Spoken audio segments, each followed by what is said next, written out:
Pete Gluzak here, Bash University. I'm talking today about pitching and flipping. And this is something that it's been such a powerful weapon throughout my career.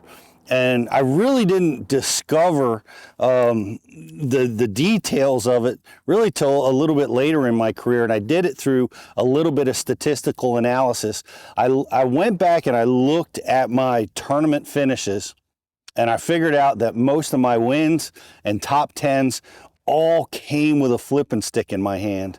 And that was a big thing for me to discover about my fishing, because it really helped me dial into this technique even further, because instead of using it as a utility technique, I started really dialing it in as my primary technique, knowing that, man, when I'm pitching and flipping, no matter the body of water that I'm on, man, I'm going to rise to the top of the tournament trail. I'm going to have a chance to win for a lot of different reasons. So I've learned a lot about this technique over the years, and I'm going to share a bunch of those things with you.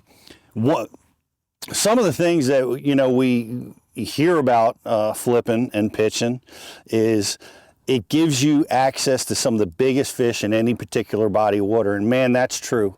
When you're presenting a bait in a quiet fashion to a piece of heavy cover, the heavy cover is where the big ones live. Being able to present it quietly is going to allow you to get strikes from those bigger fish that we're all looking for.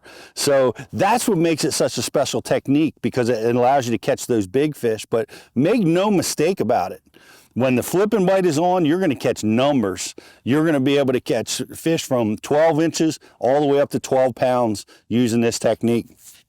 So there's a couple of different tools and weapons that I like to use when I'm pitching and flipping. But before I get into that, let's talk a little bit about when to pitch and flip.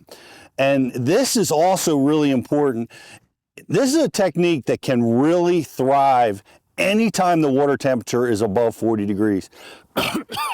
Depending on where you are in the country, some places will never see 40 degrees down in Florida, South Texas. But once that water temperature gets up into the 50s, the flip and bite is on. Below that, it can be on, maybe not. You might have to go to some tricky stuff like jerk baits and metal baits. But man, once it's in the 50s, this technique can really apply. And that is usually going to happen in the spring, in the early spring or the late fall.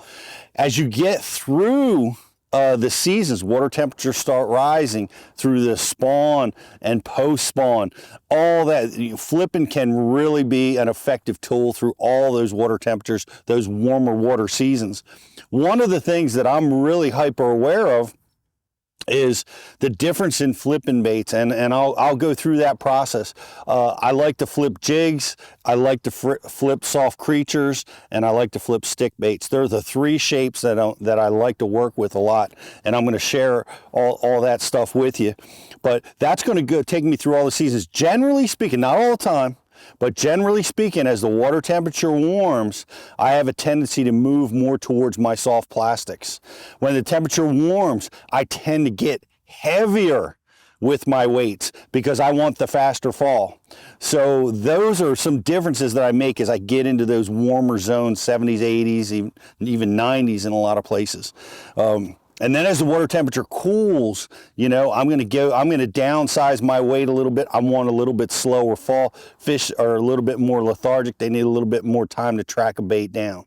So bottom line, so long as there's not ice on your body of water, you need to have a flip and stick on your deck. It's going to be an effective weapon throughout the season. Here's something else that is really, really awesome about this technique. Well known for a big largemouth technique, right? This is whether you're dealing with Florida strain, northern strain, it's going to catch the largemouth. It's great for that. Guess what? It's very effective at smallies and spotted bass. Whenever those fish get in the heavy cover, complex habitat, man, a flipping stick is tough to beat. And I want to recommend that you guys go check out Greg Hackney's Flipping for Smallmouth. Does an amazing seminar where he dives in how to target exclusively smallmouth when they're in that heavy grass habitat. But smallmouth, spots, largemouth, it covers all species. So man, we're talking about a technique that can catch the biggest fish in the lake, catch numbers, it can win tournaments and catch all species and be effective through almost all the seasons. Right? This is why this is such a powerful tool and why I love it so much.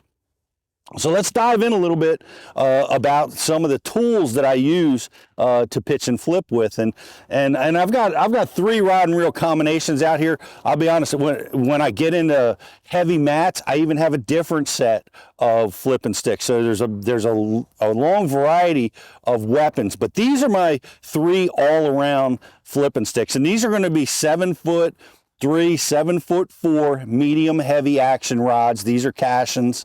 This is an elite. This is the Cashion Icons.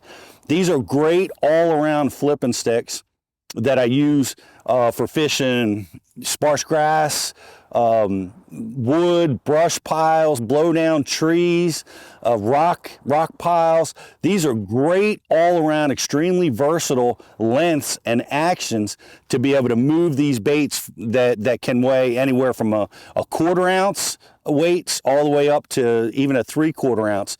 Great all around flipping